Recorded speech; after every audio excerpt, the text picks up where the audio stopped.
Ok, buenas noches chicos. De acuerdo con lo conversado, acá les voy a dejar la clase de nuestra tercera sesión. Básicamente lo que vamos a ver hoy es una introducción o comentario muy general a lo que es la situación de la investigación audiovisual en Latinoamérica, y luego vamos a discutir un poquito algunos puntos interesantes de la teoría desarrollada por Néstor García Canclini.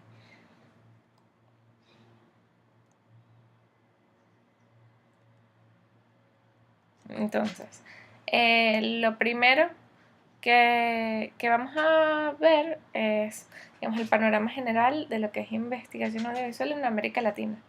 Y estos comentarios de hoy están basados en la lectura del ensayo La investigación de la comunicación en América Latina de Raúl Fuentes Navarro, que lo van a conseguir en los enlaces adjuntos o los enlaces adicionales en el correo con la información de esta clase. La primera de las reflexiones con respecto a la investigación audiovisual en Latinoamérica es el hecho de que, como en muchas otras cosas, la investigación latinoamericana se ha guiado hasta el momento por los modelos investigativos de Estados Unidos y de Europa. Entonces, yo quisiera preguntarles, o que ustedes se preguntaran desde sus casas o donde sea que estén viendo esta clase, ¿cómo creen ustedes que son esos modelos investigativos de Estados Unidos y de Europa respectivamente? Un poquito basados en las cosas que ya ustedes han visto en teorías de la comunicación, en semiótica y en teorías de la imagen. ¿En qué se diferencian, por ejemplo, la teoría de Baudrillard con la teoría de McLuhan, por poner un caso específico? ¿Qué características hacen diferentes a uno y a otro? Tómense unos minutos para responder esta pregunta, para tratar de darle una respuesta. Y digamos que básicamente es esto. Estados Unidos, por una parte, siempre ha tenido un enfoque que es positivista, empirista, sistemático y funcionalista. Es decir, siempre va a buscar como la aplicación práctica o la investigación un poco más práctica o directa de los fenómenos, mientras que el enfoque europeo tiene como dos fases. Una fase clásica, basada o en la que la investigación se enfoca en lo histórico, lo intuitivo, lo filosófico, lo especulativo y lo escolástico. Recuerden que durante mucho tiempo, digamos que la Iglesia fue la estructura o la institución que arropó muchos de los hallazgos que incluso hoy tienen validez en la comunicación. Y un enfoque actual que se centra en lo semiótico, lo estructuralista y lo que es análisis de contenido. Entonces, un poquito, digamos que quizá la investigación latinoamericana tiende a ser un poco más parecida a la europea. Hay una influencia como muchísimo más importante. Yo les comentaba a sus compañeros de la tarde que a mí me llamó la atención la primera vez que fui a un congreso de semiótica, por la cantidad de trabajos que se notaba que tenían pues una influencia clara europea, a pesar de tratarse de un congreso de semiótica latinoamericana. Entonces la pregunta sería un poco ¿por qué la investigación latinoamericana responde a estos modelos? Y la respuesta no es otra que la respuesta que se le da también a muchísimos otros fenómenos o patrones que nosotros adaptamos. En primer lugar, pues porque esa colonización de la cual nosotros fuimos objeto ha dejado como una especie de cola en donde Europa y específicamente España sigue siendo como un papá de Latinoamérica.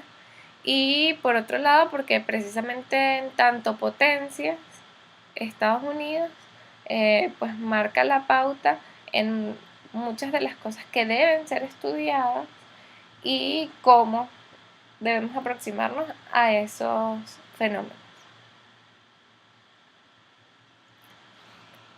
Una de las cosas que comentábamos en la clase de ayer en la tarde era que si algo podía tener la comunicación latinoamericana que la diferenciase de otros modelos, sería su carácter social, su importancia, su dedicación al estudio de los fenómenos sociales. Y se hacía la salvedad de que a pesar de este enfoque,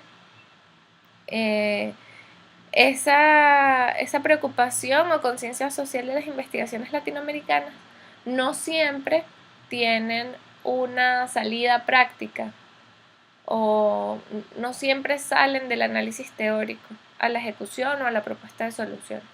Entonces, a propósito de eso, está este comentario, que es que la investigación de la comunicación debe tener incidencias en el campo o en la práctica y no puede seguir siendo un escudo de armas de la academia.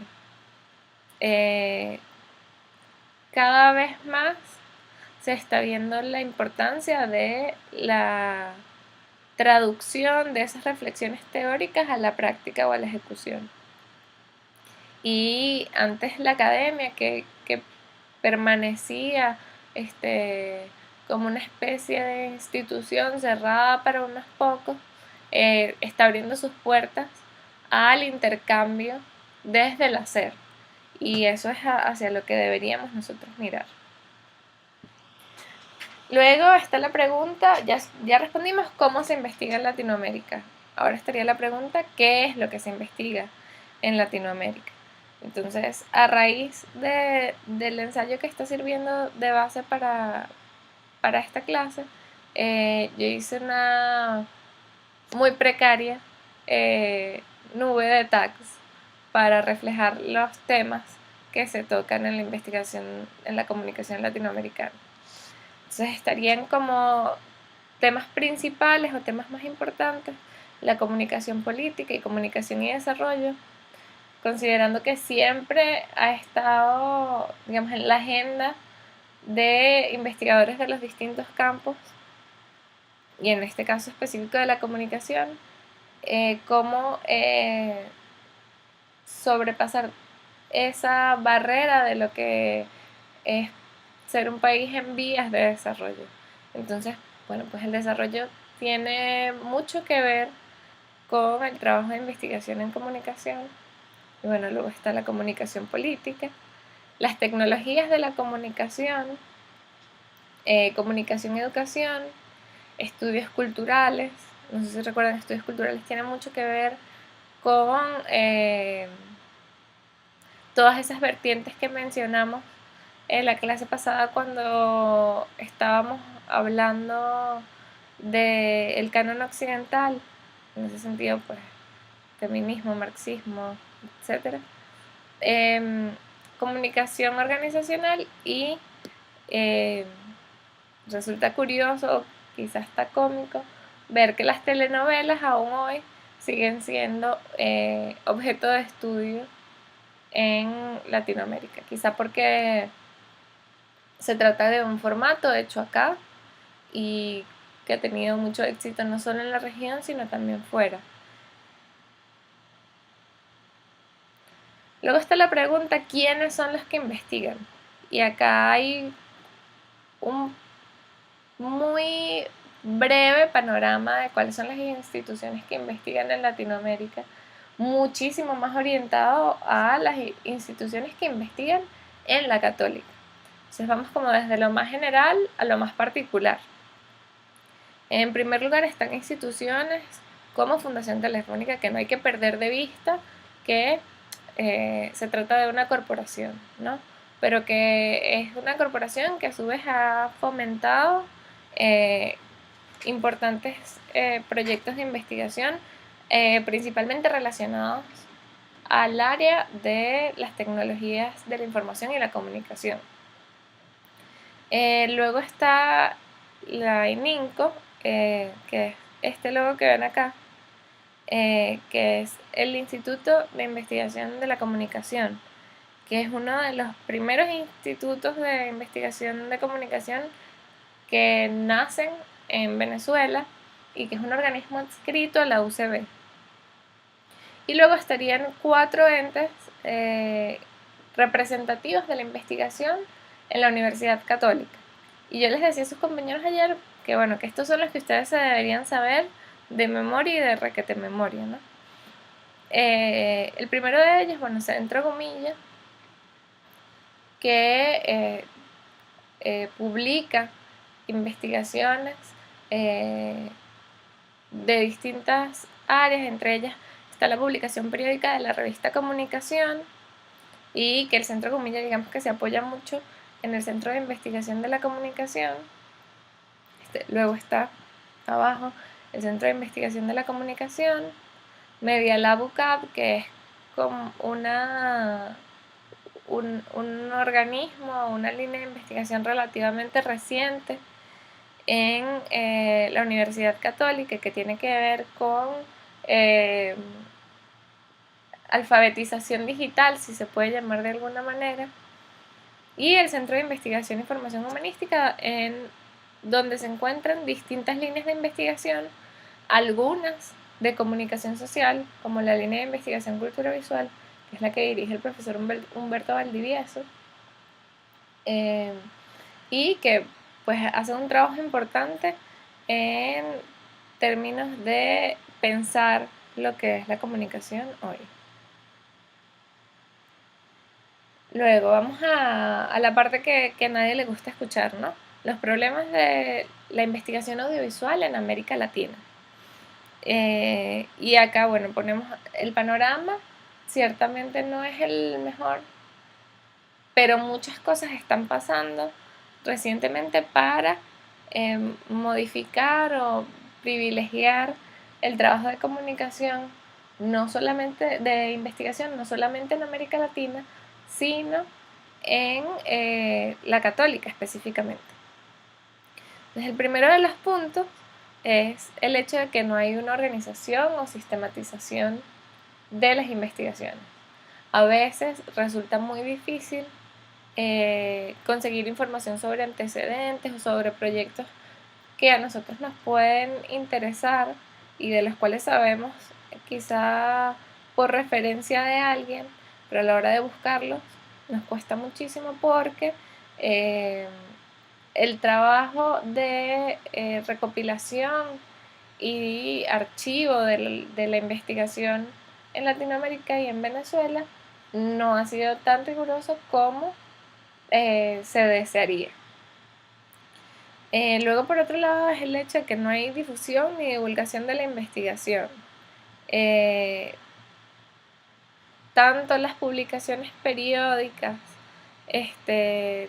tienen dificultades en mantenerse periódicas, como esa salida que debería tener los resultados de la investigación fuera de la academia.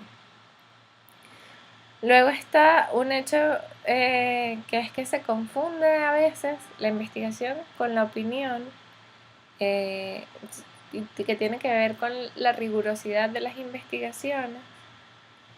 El hecho de que la investigación en algunos casos quede limitada a la academia y por un lado no haya organismos específicamente dedicados a la investigación fuera de la academia, y por otro lado que no haya una conversación entre la academia y los ejecutores de la comunicación.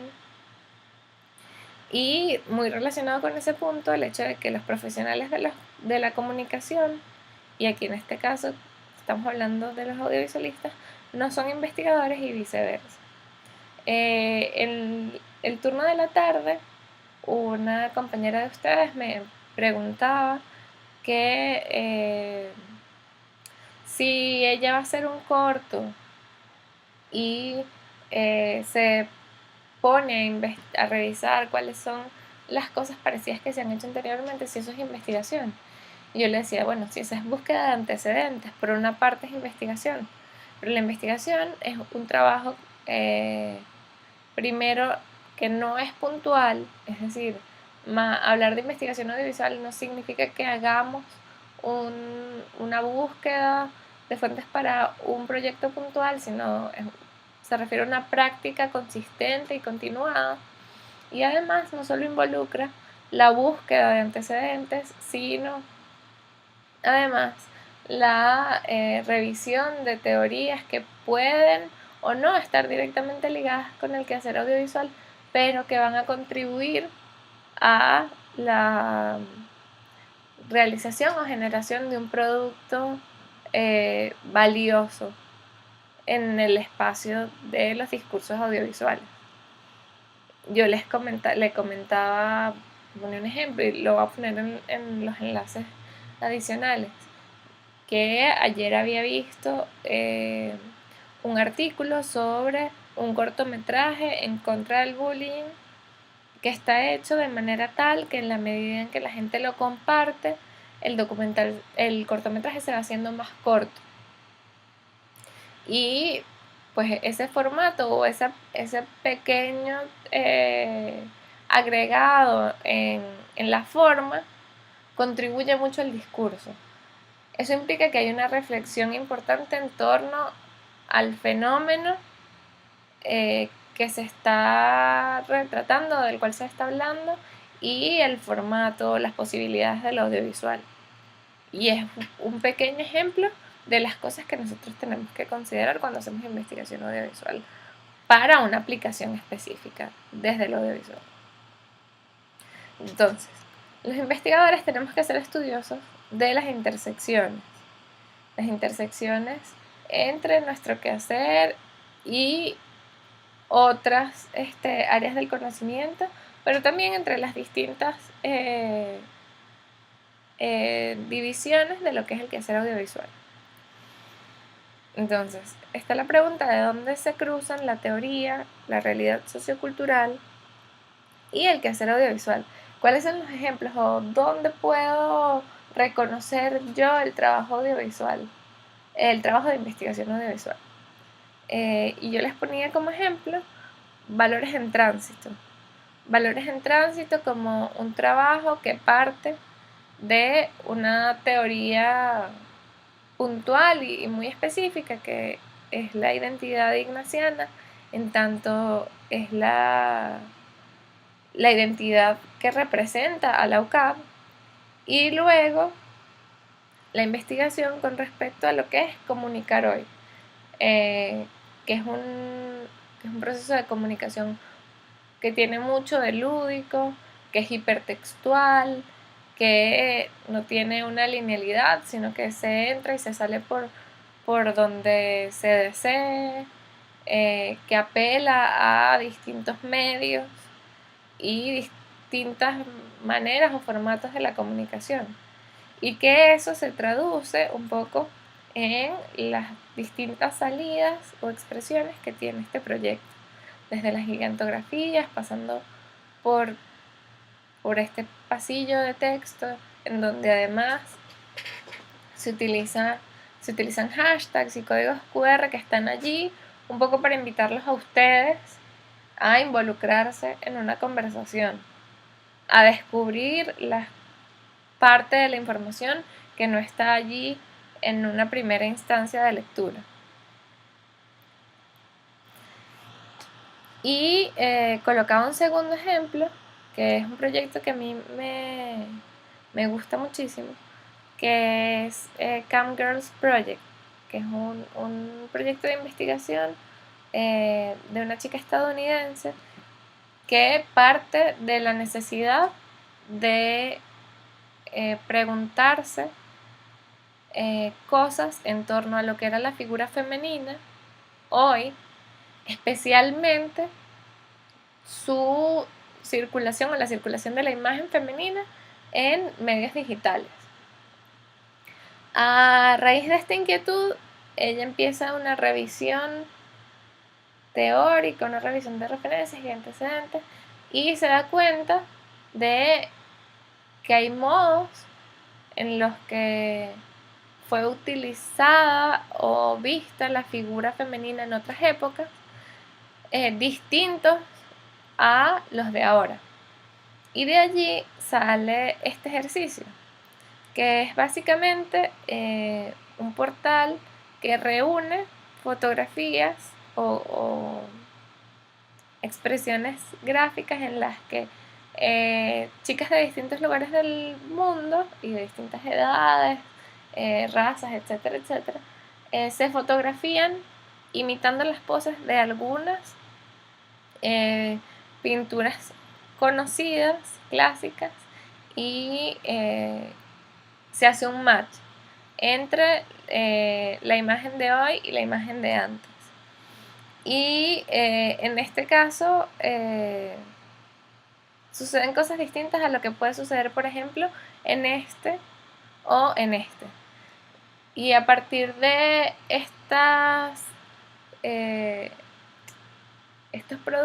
a partir de este producto surgen preguntas como ¿por qué el desnudo hoy es tan satanizado? No, es satanizado de una manera que no lo era antes, quizá. O cómo han cambiado las convenciones de lo que es belleza femenina. Cosas como por qué las chicas que colaboran en este proyecto están dispuestas a hacer ciertas poses y ciertas tomas a las que no estarían dispuestas en otro contexto, etcétera, etcétera. Y más allá de eso, pues es un proyecto que visualmente y desde el punto de vista audiovisual está muy redondo y es muy bonito e interesante. Entonces, bueno, de eso va un poco la investigación audiovisual, de llenar de contenido las expresiones que corresponden a su campo de acción, sea un cortometraje, sea un documental, sea un ensayo fotográfico, sea una aplicación web. ¿Ok? Habiendo cerrado esta primera parte de la clase, vamos a entrar en lo que es el trabajo de Néstor García Canclini como tal. La mayoría de las reflexiones acá sacadas es de la idea de Néstor García Canclini en torno al concepto de lo que son las culturas híbridas. Néstor García Canclini es argentino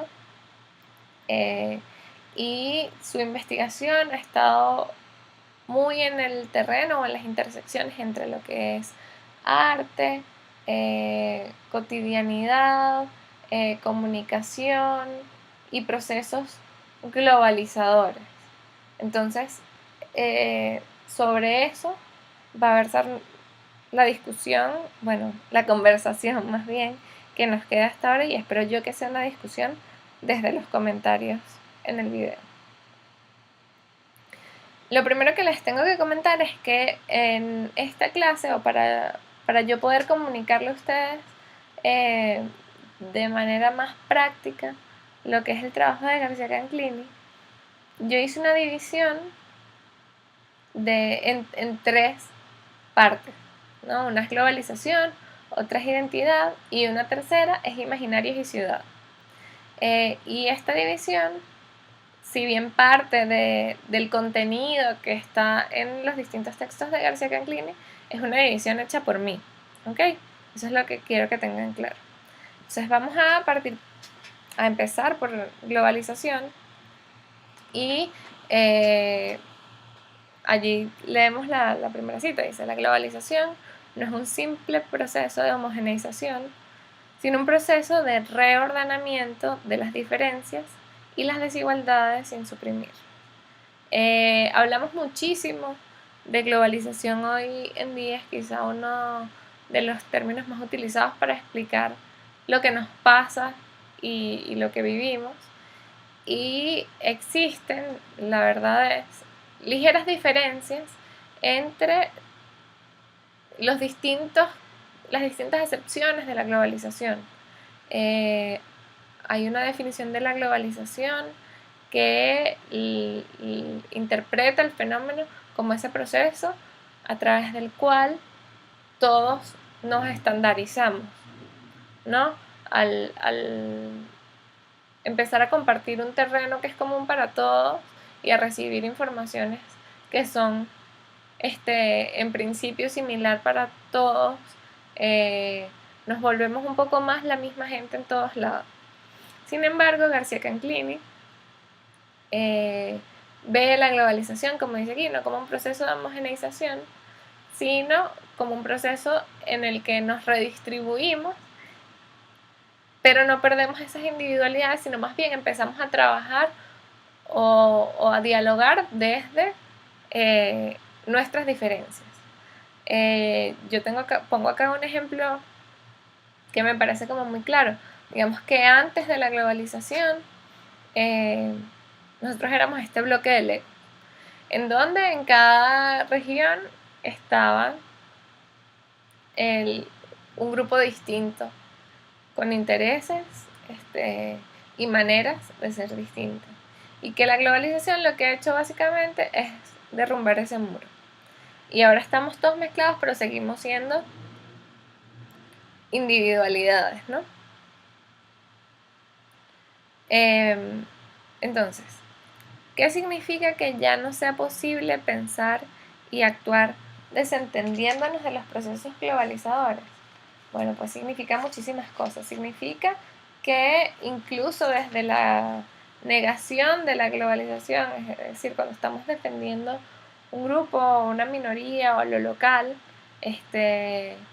estamos impactados por las consecuencias de la globalización. Y que todo lo que nosotros hacemos de alguna manera tiene que ver con un sentido de pertenecer a una totalidad. Es decir, cada vez estamos más conscientes de dónde estamos y de lo que nos rodea. Y es desde esa perspectiva que nosotros nos volvemos realizadores. Y luego dice, bueno, la globalización desde la segunda mitad del siglo XX está haciendo tambalear las arquitecturas de la multiculturalidad. Entonces ustedes se preguntarán, bueno, ¿cómo es posible que García Canclini en un principio hable de que la globalización es redistribución de las desigualdades sin su supresión, pero que a su vez diga que se están tambaleando las arquitecturas de la multiculturalidad? Pues García Canclini establece una diferencia entre los términos multiculturalidad e interculturalidad. La multiculturalidad como esa modalidad un poco anterior en la que, digamos, las características predominantes eran subrayar la diferencia, donde se establecían políticas relativistas del respeto y donde había un reforzamiento de la segregación, es decir, un marcaje de distancia y respetar a el otro, pero considerarlo el otro, mientras que la interculturalidad es un nuevo proceso caracterizado por la confrontación, por el entrelazamiento, por los intercambios, los préstamos y la negociación entre esas diferencias para generar o derivar en unos nuevos discursos o en una afectación, si se puede decir de esa manera, de unos por otros. Hay un ejemplo que yo les ponía a los chicos de la tarde, que era el fenómeno de la gentrificación. Es un término como un americanismo. En inglés es gentrification, pero que se refiere a la manera en que inicialmente, por lo menos por poner un ejemplo, en Nueva York, las comunidades se establecían como por guetos, ¿no? Digamos que Queens y Brooklyn están llenos de guetos de minorías. y que algunas características de la sociedad actual han llevado a que muchas de las personas de Manhattan, que digamos que eran como los americanos tradicionales o originales, empiecen a moverse hacia las otras regiones, y que cada vez más esos guetos se ven invadidos por una cultura americana que antes se mantenía muy al margen. Y en esas transformaciones es un poco una muestra de interculturalidad. Entonces, García Canclini dice al respecto: el especialista de la cultura gana poco estudiando el mundo desde identidades parciales, ni desde la metrópolis, ni desde una disciplina aislada, ni desde el saber totalizado. El que realiza estudios culturales, y en este caso estamos hablando de estudios audiovisuales, también habla de intersecciones. Y pues esto tiene que ver, de alguna manera no está hecho para eso, pero se relaciona con lo que veíamos anteriormente sobre la investigación audiovisual. ¿Y qué significa, por ejemplo, hablar de intersecciones? Significa que nosotros podamos revisar un fenómeno o una expresión audiovisual cruzando lo que nosotros sabemos con quizá información del contexto, información política, información histórica, y a su vez cruzando informaciones de distintos lugares. Por ejemplo, aquí coloco yo el ejemplo de Selfie City, que ya es un caso que muy superficialmente vimos en una de las primeras clases. Entonces, Selfie City analiza el fenómeno del selfie o de la autofoto en distintas ciudades. Y Lev Manovich, que es quien dirige esta investigación, es capaz de sacar como algunas generalidades de esa práctica en distintas ciudades, como el hecho de que, por ejemplo, los brasileros sean quienes tienen las poses más osadas en los selfies, o que en Moscú la gente no sonríe cuando se saca selfies. Y en ese ver como las particularidades de un fenómeno según la localidad, pero a la vez ser capaces de analizarlo como un fenómeno global, pues digamos que está la riqueza. Ahora, antes de seguir avanzando en lo que es la teoría de García Canclini, quisiera que se detuvieran aquí, pusieran pausa en el video 2 minutos y se dedicaran a escribir en los comentarios debajo del video, en la sección de comentarios, que vieron ustedes que tenían en común las canciones de la asignación de la semana pasada. En la clase de la tarde nosotros discutimos bastante al respecto y tuvimos en principio una lectura desde el contexto político, y mencionaban que veían todas las canciones como canciones de protesta, pero también por allí después se habló de la identificación en cada uno de los temas de una mezcla de elementos. Por ejemplo, en Angelitos Negros hay una base de joropo, de música venezolana, que se disuelve en el rock. En The Sound of Silence, que es un remix de Abstractor, es un remix de un clásico de la música hecho changatuki, que es un género como muy venezolano, de la urbanidad venezolana. Y en Rita Indiana, en La Hora de Volver, es como un merengue dominicano electrónico. Y precisamente eso es, digamos, el punto en común al cual yo deseaba que ustedes llegasen. Hoy, digamos, mejor dicho, antes se hablaba de lo global y de lo local como opuestos, como antónimos, como una dualidad. Mientras que en la era contemporánea estamos viendo cómo cada vez más esos dos términos se funden. Ahorita se habla de lo local, de cómo es posible hablar de las dos cosas a la vez. Y eso es básicamente lo que sucede con los videos que yo les envié. Y a propósito de este fenómeno, está el término de hibridación cultural que acuña García Canclini. Y él lo define como el fenómeno que se materializa en escenarios multideterminados en los que los diversos sistemas se intersectan o interpenetran.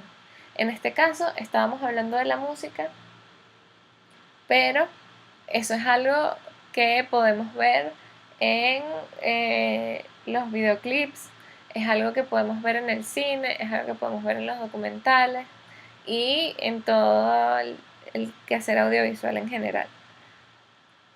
De hecho, les voy a pedir, aquí yo voy a poner seguramente un pop-up con el enlace al videoclip de la canción que les envié de Rita Indiana. Me gustaría que lo vieran porque incluso el videoclip es una muestra de hibridación cultural. Es, digamos, como una especie de interpretación de videojuego retro, pero con muchas características como los colores o los mismos elementos iconográficos que se utilizan muy locales o muy latinos. Y de la misma manera les voy a invitar a que vean el mini documental ¿Quién quiere Tuki?, que habla precisamente de los orígenes de la changa Tuki y de este proyecto Abstractor, que lo que busca es en cierto sentido reivindicar esa música que por un asunto social no ha sido valorada como es valorada fuera de Venezuela. Luego el segundo de los puntos o de los temas que aborda García Canclini es la identidad. En otras oportunidades y sobre todo porque es uno de los temas de nuestra votación del semestre, hemos hablado sobre la identidad. Y aquí habría que partir de la pregunta: ¿qué creen ustedes que nos define hoy? ¿Qué creen ustedes que es la identidad hoy? Quizá podrían decir, bueno, a mí me define la moda o me define el género. Quizá me define que yo soy activista en tal o cual causa. O me definen las conversaciones que tengo o las conexiones que yo establezco. Me definen los demás, cómo me ven los demás. Y al respecto, García Canclini reflexiona y dice, bueno, las identidades se organizan cada vez menos en torno a símbolos nacionales y pasan a formarse a partir de lo que proponen, por ejemplo, Hollywood, Televisa y MTV. En este caso hablando de los medios de masa y la cultura de masa como una de las estructuras principales dadoras de identidad. Por ejemplo, en el caso de los últimos Oscars, tantas personas se involucraron en ese acto de retuitear una foto por una razón muy específica.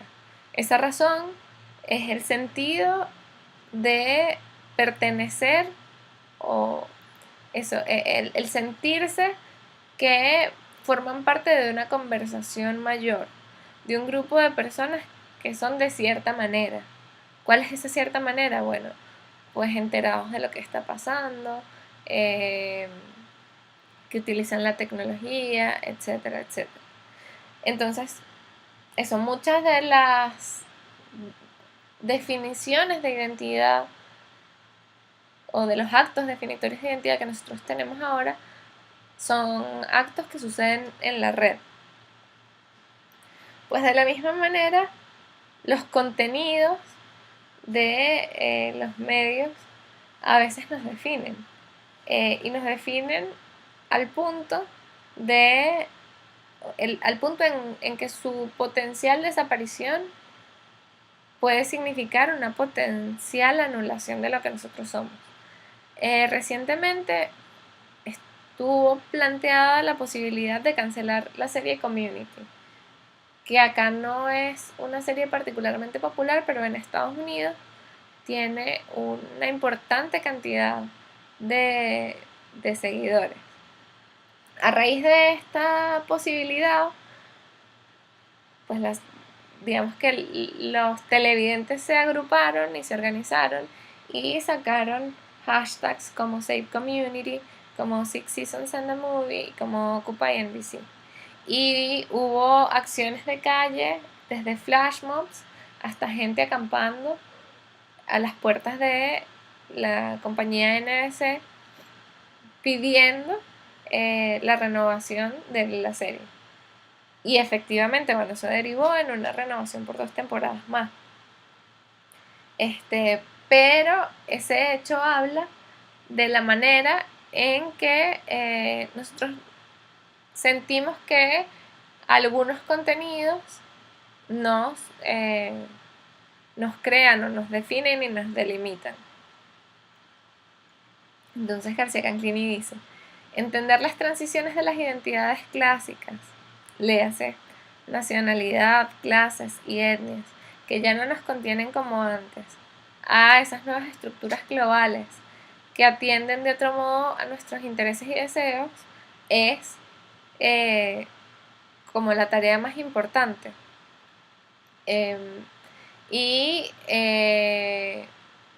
Una de las chicas ayer me planteaba la pregunta: profesora, entonces identidad hoy es negar lo que nosotros somos. Y yo le decía, bueno, pues no.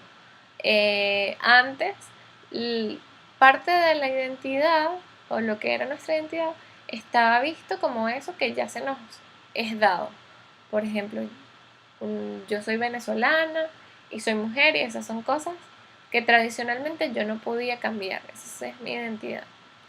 Sin embargo, hoy suceden cosas como que yo nací en Venezuela, pero mi papá es portugués y mi mamá es uruguaya y yo me voy a vivir a Estados Unidos. ¿Soy venezolana todavía? ¿Soy más venezolana que otros venezolanos? ¿Soy menos venezolana que otros venezolanos? Digamos que la nacionalidad ha perdido importancia en lo que es la definición de identidad. De la misma manera, cosas como el género, porque cada vez más hay una apertura a la idea de que el género es una cosa muchísimo más compleja, mucho más amplia, en la que quizá lo que se nos dio no es lo que nosotros somos. Y cada vez más se aceptan identidades que salen del modelo tradicional de comprensión del género.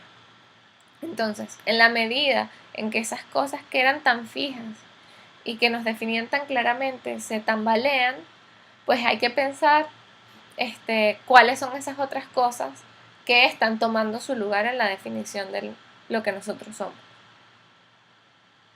Entonces, hablábamos a propósito de eso, del fenómeno de las versiones o de la viralización de los videos.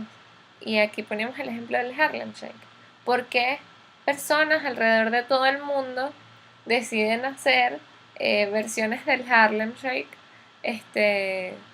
desde sus distintas perspectivas? Bueno, porque para ellos es importante sentirse partícipes de una conversación mayor.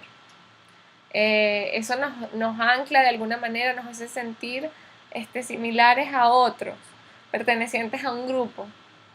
Y la pertenencia a esos grupos es lo que nos da identidad. Entonces, los investigadores debemos realizar análisis cuidadosos de la remodelación de los espacios públicos y de los dispositivos que se pierden o recrean para el reconocimiento o la proscripción de las voces múltiples presentes en cada sociedad. Es decir, los espacios a través de los cuales nosotros nos movemos también se han visto modificados por fenómenos como la globalización, como las migraciones, etc. Y a su vez que se dan estas modificaciones, se pierden algunas funciones de esos espacios y se ganan otras. Y como realizadores o como audiovisualistas, ustedes tienen que estar muy atentos a todo eso. ¿Por qué? Porque, les pregunto yo, ¿cuántos documentales o cortometrajes o videoclips o canciones o cualquier producción creativa trata sobre temas distintos a los que interesa a toda la humanidad? Ninguno. Y uno de esos temas principales es esa búsqueda de lo que somos, el definirnos, ¿no?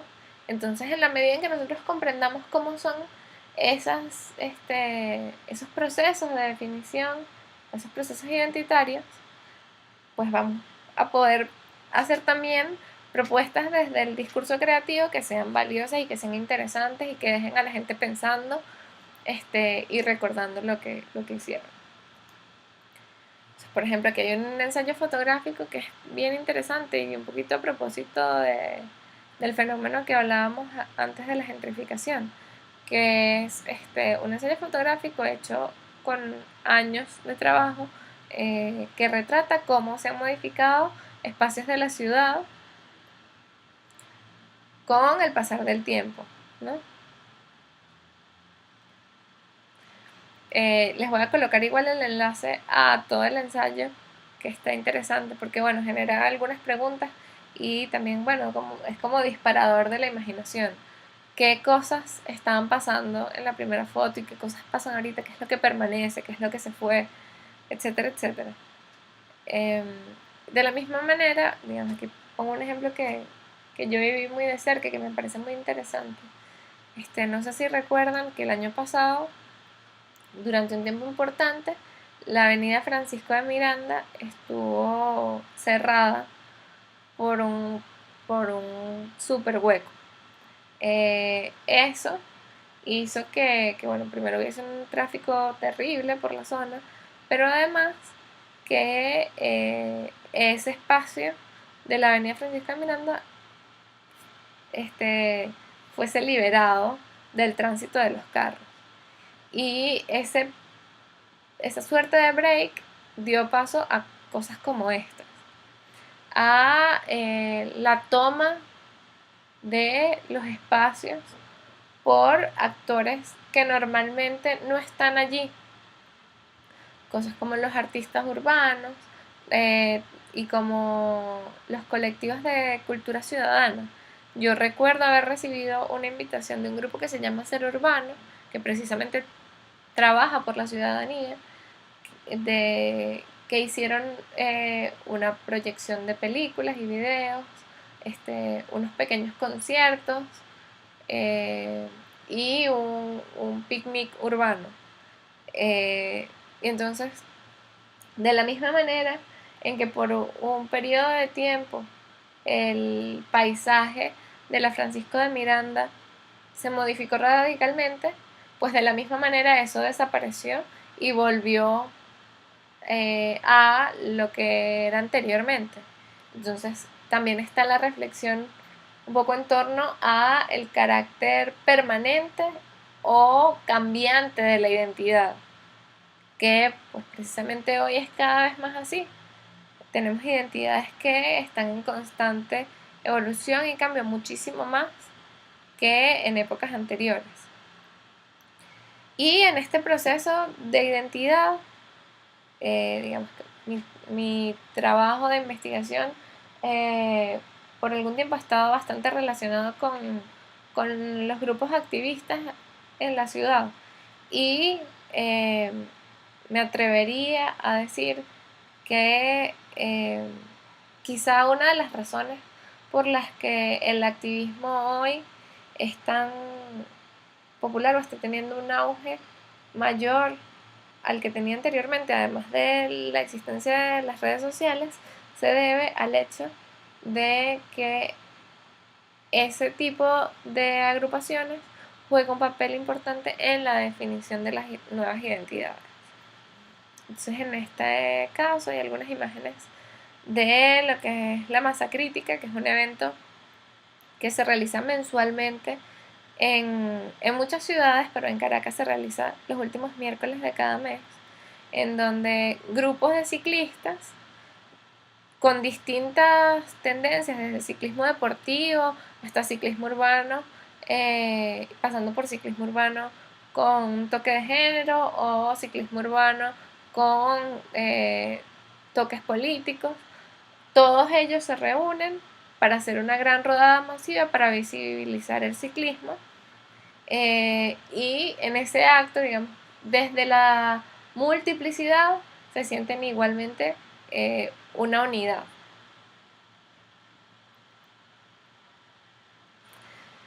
Y por último, el tercer punto tiene que ver con imaginarios y ciudad. Y hablemos un poco de lo que para García Canclini significa el término imaginarios. Él dice: imaginamos lo que no conocemos, lo que no es o lo que aún no es. Lo imaginario viene a complementar las fracturas o los huecos de lo que sí podemos conocer. Y yo leo esta cita y me recuerda muchísimo una teoría que se conoce como la teoría del frisado, que es que los seres humanos somos incapaces de conocerlo todo, conocemos pequeñas partes. Y esas cosas que no conocemos, tratamos de rellenarlas con lo que sí conocemos. Y allí tienen un papel muy importante los mitos. No sé si recuerdan un poquito lo que hablábamos cuando refrescábamos aquella cosa de Barthes y mitología, y cómo las generalizaciones y los estereotipos ayudan un poco en este trabajo de construir lo imaginario. En este caso, bueno, coloco yo el ejemplo de Caracas, ciudad de despedida, y lo coloco como ejemplo de el fenómeno a través del cual estos chicos hicieron un frisado de una ciudad que era conocida parcialmente o una ciudad que era desconocida parcialmente, dependiendo del punto de vista desde el cual se le analiza, ¿no? Y de ese trabajo, bueno, para comprender o para lidiar con una realidad, utilizamos las herramientas que tenemos a la mano, o lo leemos a partir de lo que tenemos a la mano. Entonces, esta tarea de construir los imaginarios la hacen tanto los actores sociales como los políticos, como los individuos comunes. Entonces, desde los actores sociales y los políticos tiene que ver, bueno, con esa construcción de el otro, cómo se ve ese otro que no conocemos o que conocemos solo por referencia. Yo lo imagino porque no tengo la capacidad de acceder directamente a él, pero en ese imaginármelo, pues ese imaginármelo me permite a mí lidiar de manera más efectiva con la realidad.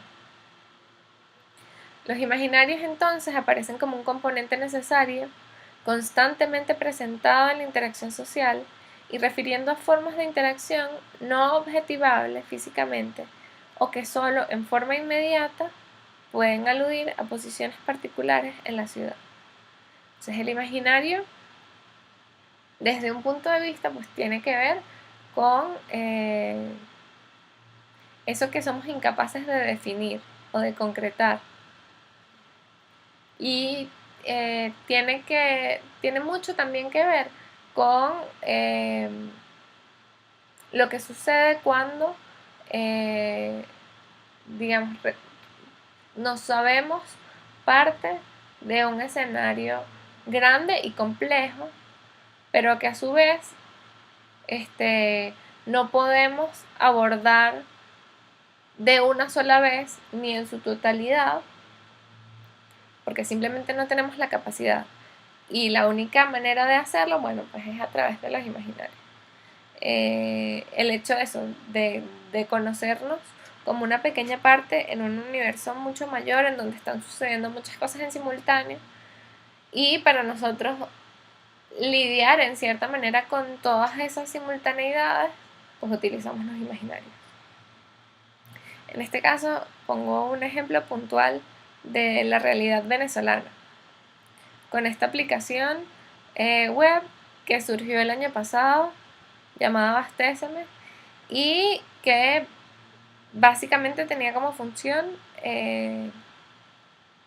informar en qué lugares se encontraban algunos productos de difícil acceso. De la misma manera, aquí tienen otro ejemplo y les van a encontrar el enlace a este video en el contenido adicional. Este es un video que registra los tweets generados a partir del terremoto de Japón del año pasado. Y pues allí se ve cómo todos los tweets originarios salen del mismo lugar, y luego en verde está cómo se propaga esa información. Y empieza uno a preguntarse, por ejemplo, vemos una línea que va hasta Brasil. Bueno, ¿por qué hay una línea que va directamente hasta Brasil? Pues por el hecho de que hay muchas personas en Japón que vienen de Brasil con el desarrollo de este país. Ha habido unos movimientos migratorios muy específicos, y desde estos imaginarios o de estas representaciones se hace posible comprender el mundo, o eso que no conocemos, de una mejor manera. Al menos así lo creemos nosotros, ¿no? Entonces, al concepto de imaginarios están muy relacionadas las preguntas: ¿desde dónde nos hablan? ¿Quién nos habla? ¿Qué posición ocupa esa persona en la ciudad? ¿Cómo se identifica? Y allí pues tendríamos que traer a colación aplicaciones como Foursquare, en donde, por lo menos en Venezuela, su función principal es representarnos o ubicarnos en una topografía y en una especie de juego de poder, en donde nos disputamos los dominios de los espacios.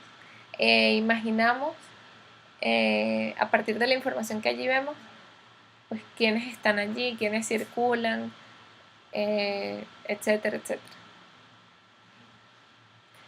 Entonces, cada habitante fragmenta y tiene conjeturas sobre aquello que no ve, aquello que no conoce y que atraviesa superficialmente. De nuevo, nuestra experiencia es hoy muy rica, pero también es limitada. Entonces, en esa fracción que nosotros recibimos, pues nosotros hacemos una interpretación, y allí hay un trabajo importante de lo que es el concepto de imaginario.